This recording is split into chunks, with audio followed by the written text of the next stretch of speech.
Hello guys, welcome back to my YouTube channel mister Mondal and welcome to another vlogs. দেখো ইউটিউবের সাথে সাথে কিন্তু তোমার হচ্ছে আমার ইনস্টাগ্রাম, ফেসবুক, হোয়াটসঅ্যাপ এগুলোকেই ধরতে হবে আর কি। কারণ আমি একটা ভিডিও আমি সব কিছুতে আপলোড করি আর কি, ঠিক আছে? তো তার জন্য এগুলোও ধরতে হবে। ওকে, আর আমি এখন যাচ্ছি তোমার হচ্ছে মানে একটা মহাপুরুষের জন্মস্থানে, সেটা হচ্ছে বিজয় কৃষ্ণ গোস্বামীর জন্মস্থান। সো গাইস, তো ভিডিওটা পুরোটা দেখতে থাকো, আর ভিডিওটি ভালো লাগলে চ্যানেলটি সাবস্ক্রাইব করে দেবো। আর হ্যাঁ, বিজয় কৃষ্ণ গোস্বামীর ব্যাপারে আমার খুব একটা জানা নেই, আমি যেটুকু জানি তো সেটুকুই তোমাদের কাছে তুলে ধরার চেষ্টা করব। তো চলো যাওয়া যাক।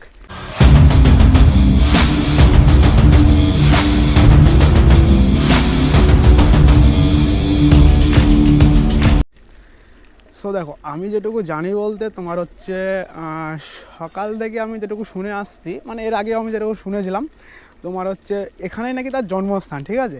কিন্তু আমি ইউটিউবে আর গুগলে কালকে সার্চ করে দেখেছি তার জন্মস্থান নাকি শান্তিপুরে, কিন্তু অতটা আমার বিশ্বাস হলো না।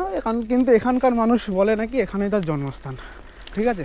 তো তার জন্য আমি একটু ডাউট ছিলাম, সেই ডাউটটা ক্লিয়ার করার জন্য আমি যাচ্ছি ওখানে। সো গাইস, ফাইনালি কিন্তু আমি চলে এসেছি একদম সেই বিজয় কৃষ্ণ গোস্বামীর মন্দিরের সামনে, মানে যেখানে জন্মস্থান হয়েছিল। সো গাইস, তোমরা কিন্তু দেখতেই পাচ্ছ এটা হচ্ছে সেই বিজয় কৃষ্ণ গোস্বামীর জন্মস্থান, ঠিক আছে? আর এই মন্দিরটা যে দেখতে পাচ্ছ এটা এখন তৈরি হচ্ছে। আচ্ছা, ভেতরে কি সব কিছু লেখা আছে? হ্যাঁ, লেখা ছিল তো। হ্যাঁ, খুলি তুলতে আছে লেখা, ঠিক আছে, আমি পড়লে দেখছি। বুঝতে পারছো। ঠিক আছে, যাওগা, বাবার দেখছো? নাম, হ্যাঁ, আর কি কি লেখা আছে? ওর মার নাম, হ্যাঁ, ওর ওর বাবার নাম কি ছিল? আনন্দমোহন, হ্যাঁ, আনন্দমোহন, আনন্দমোহন। মোহন আর মায়ের নাম? মার নাম শর্মা। সরমা। আচ্ছা, বিয়ে কোথায় হয়েছিল ওর? এখানে কি দহগোলা, মানে পাশের গ্রামে, তাই তো? সো গাইস, আমি কিন্তু চলে এসেছি তোমার হচ্ছে বিজয় কৃষ্ণ গোস্বামীর জন্মস্থানে, সেই মন্দিরের ভেতরে, ঠিক আছে? আর মন্দিরটা তোমরা দেখতে পাচ্ছ একদম নতুনভাবে তৈরি করা হচ্ছে, এখনও কাজ এখানে চলছে। আগে এরকমটা ছিল না, আগে মানে নর্মালি ছিল আর কি। এই যে ছাদগুলো দেখতে পাচ্ছ, ছাদ নতুন করে তৈরি করছে। আর হ্যাঁ, এই জায়গাটায় তোমরা দেখতে পাবে তার হচ্ছে মানে পুরো ডিটেলসটা আর কি লেখা আছে এখানে। শ্রী শ্রী বিজয় কৃষ্ণ গোস্বামী প্রভুজির জন্মস্থান, আবির্ভাব শিকারপুর গ্রামে, সন 1248 সাল, ঠিক আছে? হ্যাঁ, আরেকটা কথা, ইংরেজির ডেটে তোমার হচ্ছে 2 আগস্ট 1841 খ্রিস্টাব্দে, যেটা আমি দেখেছিলাম আর কি গুগলে। আর একটা কথা হচ্ছে যে মানে এখানে যে ঝুলন পূর্ণিমার সময়, ঠিক আছে, ঝুলন পূর্ণিমার সময় তার জন্মস্থানের এখানে আর কি গান বাজনা হয়, হরেকৃষ্ণর গান বাজনা, নামযজ্ঞর একটা অনুষ্ঠান হয়, ঠিক আছে? আর হ্যাঁ, মহোৎসবেরও আয়োজন করা থাকে এখানে।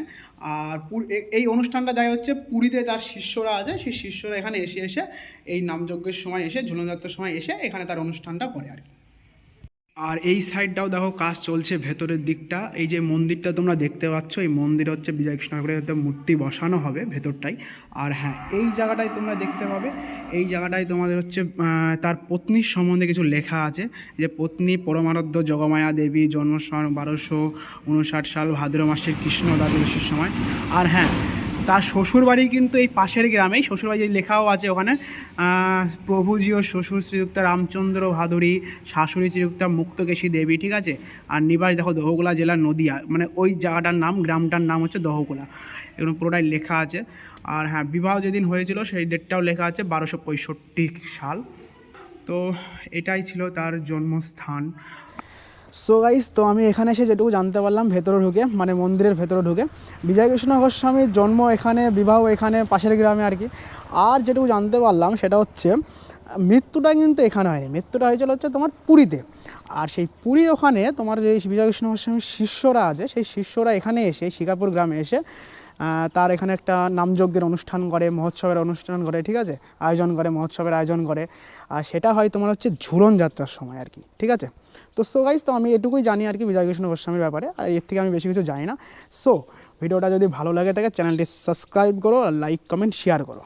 আজকের ভিডিও এই পর্যন্তই।